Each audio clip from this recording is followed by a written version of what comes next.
Can I write a book in 30 days while closing on a house and moving? I'm sure gonna try. In today's rainy day episode, I'll share another big lesson I've learned about content creation, as well as my progress. But first, let's start with a bit of inspiration. Today's gem comes from Hygiene here on Twitter. Shout out to everyone who simply cannot work at an even, steady pace, and instead vacillates between frenzied hyperwork mode and a near catatonic state of existential dread and avoidance. Okay, so first off, that is super relatable. We've all been there.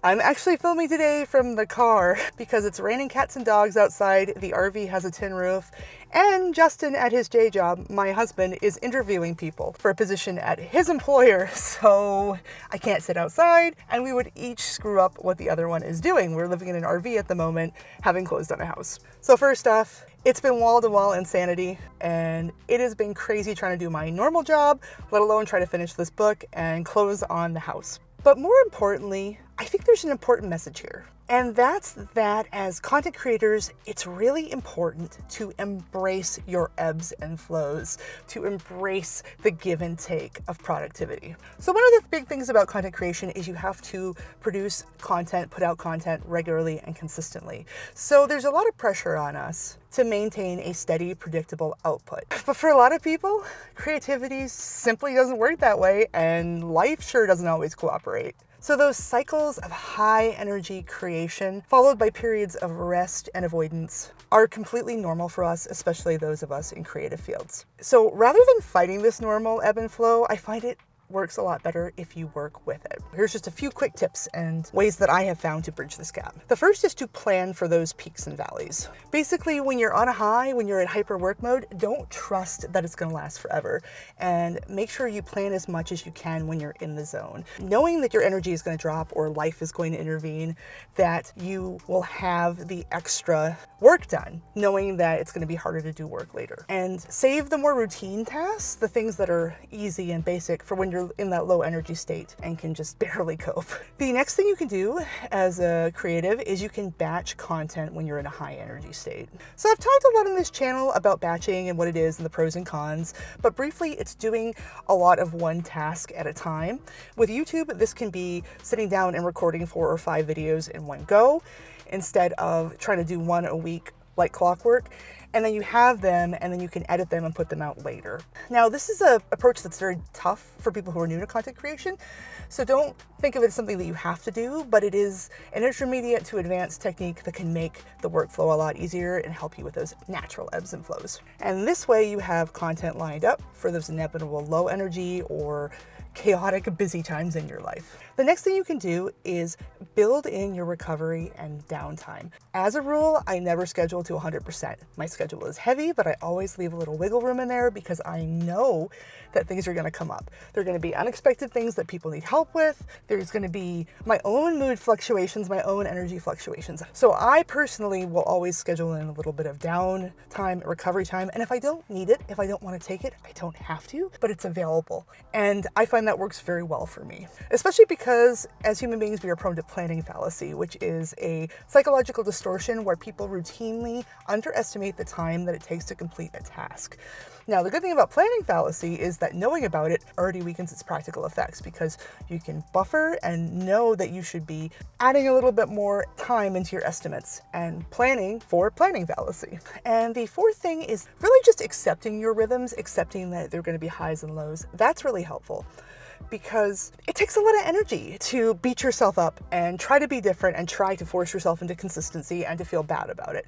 So just accepting that it's normal and validating that it's normal actually frees up a lot of time and emotional energy and resources.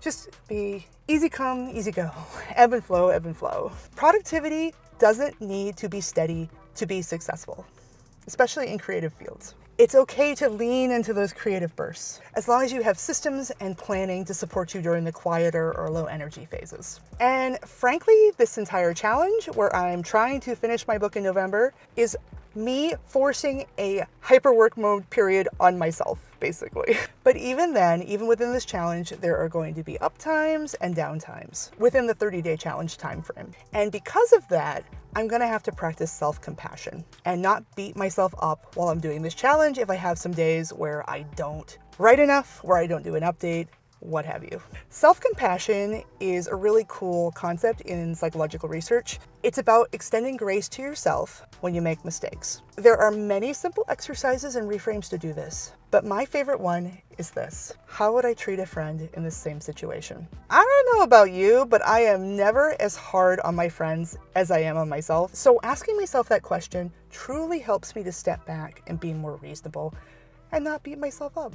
Okay, so inspiration. Check. Let's talk about how the book is going. So as you may recall, I had 21 points on my to-write list, my to-do list for this writing project when I started. Yesterday on day 1, it took me 2 hours to knock off the first point. Happy to report that today I finished not 1, but 2 points on my to-write list. So I have finished 3 items in 2 days, which is amazing progress. I'm in one of those up mode cycles at the moment. If I keep up this pace, I will actually finish the book early. Now, I can't get too cocky because the early items on the list, the ones I'm doing now, are all shorter and more straightforward than a lot of what comes later in the list. Some of the later items on my to-write list involve writing entire chapters, and that'll realistically take a few days for each of those chapters. Plus, I also have stuff like inspection for the house to attend, and I'm going to be flying cross country to Texas to open our storage unit for the movers, and then driving our car back to Oregon.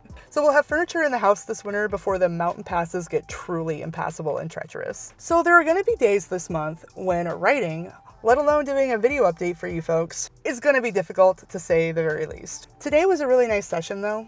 I spent most of it finishing up a partially written scene involving a couple of my favorite characters. The book is a paranormal cozy mystery set in Maine where I grew up, and some of the locals are really wacky. So I had a lot of fun today making them all talk to each other. It was just one of those days when things flow, when things are easy. On the house buying and moving front, we finally got our insurance chosen, just in time for our lender to ask us for our estimate and quote. And I spent a good hour and a half on the phone today with 3 different cross-country movers, explaining our situation, talking about what we had for inventory, showing spreadsheets and pictures of our belongings, getting some competing quotes for the move. And last night we figured out what we want to get for a bed and a microwave when we move in, since we can't move the ones from our RV into the house. You know, bed and microwave are attached in here, and we don't have those items in the storage unit. Interestingly, the last 3 places we lived have had microwaves that were either built in or came with the place. So the last time I bought a microwave,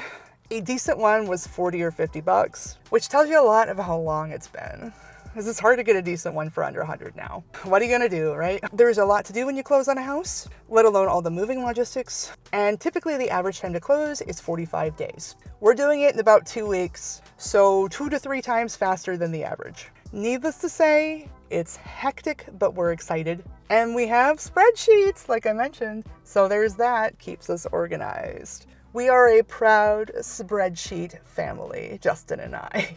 Anyway, it's been great talking to you as always. Thanks for watching, and I'll see you in the next video.